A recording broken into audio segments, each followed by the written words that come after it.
And welcome back. Let's kick things off with football. The JFF received a massive blow a day before hosting the Dominican Republic in the opening game of the CONCACAF World Cup qualifiers at the National Stadium on Thursday. Now, this as the match, which was set for 6:30 p.m., has now been brought forward by 3 hours. If you are planning on seeing the Reggae Boys play on Thursday, then you must do so in the sweltering sun, as the National Stadium is deemed unfit to host international matches after dark.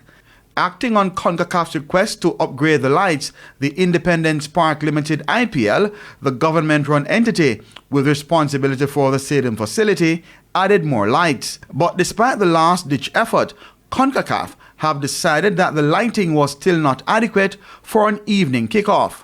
At Tuesday night's inspection, JFF General Secretary Dennis Chung was hopeful the lights would have been given the passing grade, but admitted they were towing the line. We actually were late because they wanted it by the end of May, but obviously the lighting, when we communicated with the IPL, said they would not have gotten it in by the end of May. So the discussion was for around this time, 3rd or 4th of June.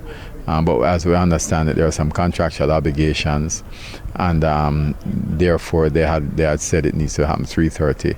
We're hoping that, based on this report now, that it will maintain at 6:30.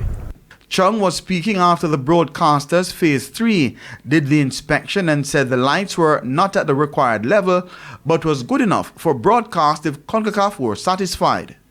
Good news then for the beaming IPL General Manager, Major Desmond Brown.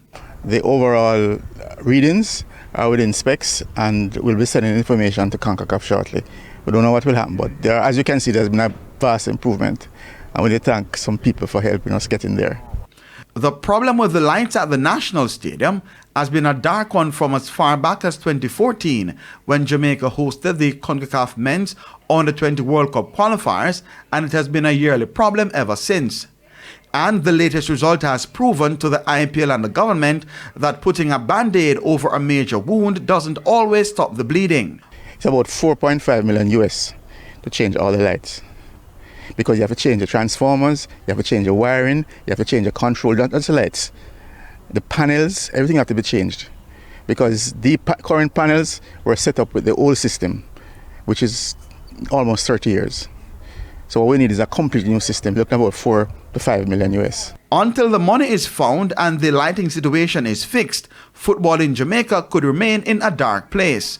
Keon Rayner reporting for TVJ Sports.